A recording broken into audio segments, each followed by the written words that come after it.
Antes de começar o vídeo, eu quero pedir a você que acompanha o Blog da Cidadania que se inscreva no nosso canal, curta e compartilhe os nossos vídeos, acione o sininho das notificações, que assim você nos ajuda a fazer o nosso trabalho. E vamos ao vídeo.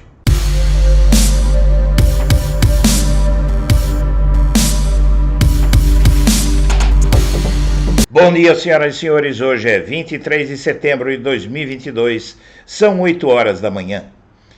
No Metrópolis, o grande medo de Ciro Gomes nesta reta final de campanha.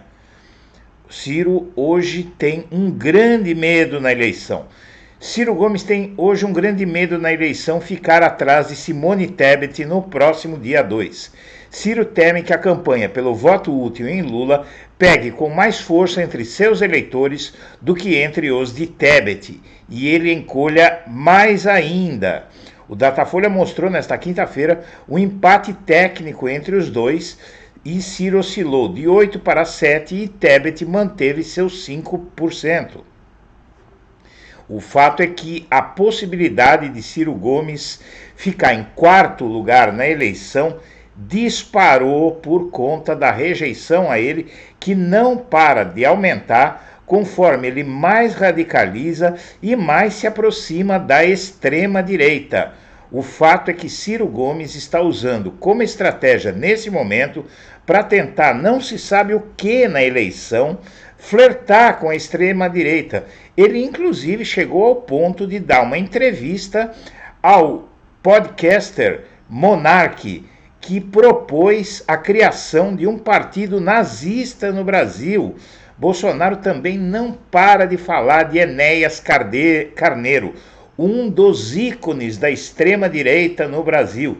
Ciro Gomes deve sair como nanico da eleição presidencial de 2022. E arma-se um grande estelionato eleitoral de Ciro Gomes. O ex-governador considera adoração a político e coisa de povo idiota, e que campanha por voto útil é uma luta de extermínio. Para o presidenciável Ciro Gomes, o eleitor está diante de um grande estelionato eleitoral caso prevaleça a polarização entre Lula e Bolsonaro, conforme vem apontando as pesquisas de intenção de voto. De acordo com Ciro, os dois não têm propostas para o país, daí porque o pedetista enfatiza ser o único na atual disputa que tem um plano para mudar a tragédia econômica e a tragédia de governança política do país, que só a corrupção manda no Brasil. E na entrevista que concedeu à jornalista Denise Rotenburg nos Correio Brasilense Poder, parceria entre o Correio e a TV Brasília, Ciro insurgiu-se contra a campanha do voto útil em favor de Lula e a comparou a um projeto de aniquilação política. Me sinto como um cara objeto de extermínio. Não tem respeito nem pudor, são nazistas mesmo, afirmou Ciro, criticando também o PT. Para ele, o eleitor está desorientado pelo ódio e pela paixão a votar contra o comunismo e contra o fascismo, e deixou claro que o debate ideológico não vai botar comida no prato.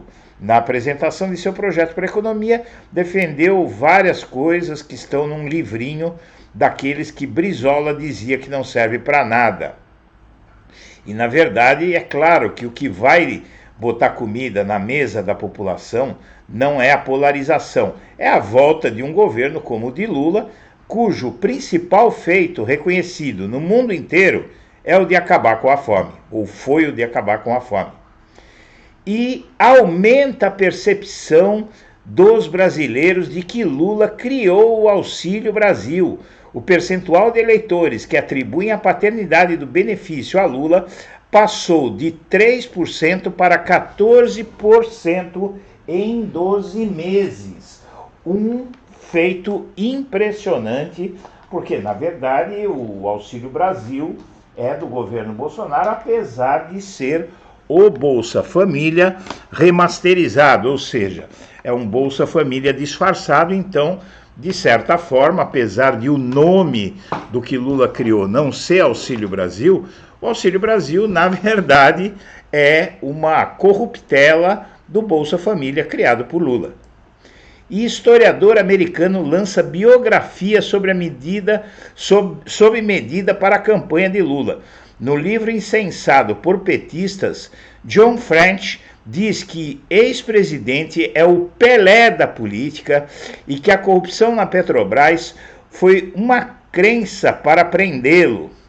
Por 7 anos, o americano John French, professor de História da Universidade Duke, no estado da Carolina do Norte, revirou arquivos e consultou documentos e especialistas e pessoas e reconstituiu os principais fatos da carreira de Lula. O resultado é um calhamaço de 687 páginas, intitulado Lula e a Política da Astúcia, lançada recentemente pela editora Expressão Popular, em parceria com a Fundação Perseu Abramo, entidade ligada ao PT. É um trabalho interessante para quem ainda desconhece detalhes na vida do migrante que fugiu da fome e da seca, fez carreira no sindicalismo e conduziu as greves durante a ditadura, e além de criar um partido político, além de chegar ao topo e se eleger presidente da República. Praticamente 2/3 da obra são dedicados à análise de como foi forjada a personalidade singular do líder descrito pelo autor como transformador, aberto ao diálogo, lutador quando preciso, permeável às diferenças e reconhecido em todo mundo, não por acaso exatamente as mesmas virtudes destacadas pela campanha do ex-presidente. A segunda parte do livro sobrevoa os 8 anos de mandato de Lula. E qual a chance de Lewandowski assumir o Ministério da Justiça no eventual governo Lula? Parte significativa do PT e da classe jurídica que apoia a sigla sonha que o ministro assuma a pasta ao se aposentar do STF.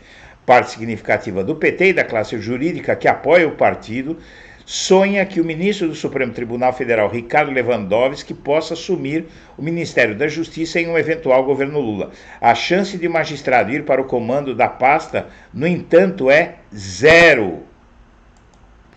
E para 69%, segundo o Datafolha, há corrupção no governo Bolsonaro.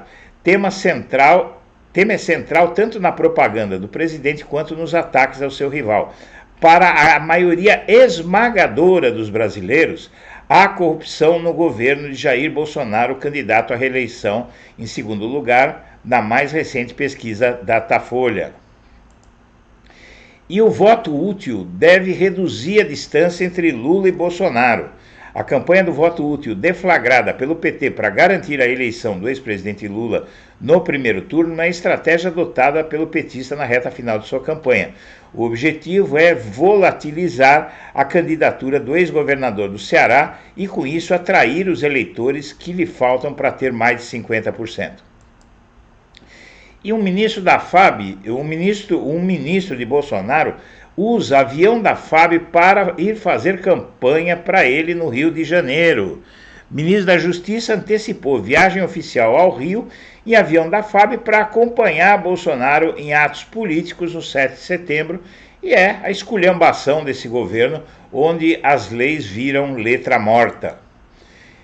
E Lula amplia a vantagem sobre Bolsonaro entre os mais pobres, diz o Datafolha. Entre o público de 16 a 24 anos, Lula está bombando.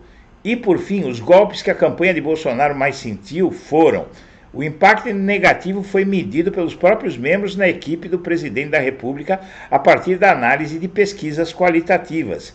Não foram compras de imóveis com dinheiro vivo nem os ataques à jornalista Vera Magalhães. Os 2 golpes mais fortes sentidos pela campanha de Bolsonaro até aqui foram dados pelo PT no horário eleitoral na televisão. São os vídeos que retratam a atitude de Bolsonaro no enfrentamento da pandemia e que o acusam de despreparo. Senhoras e senhores, nós agradecemos a atenção e estaremos de volta ao meio-dia. Um abraço para todo mundo.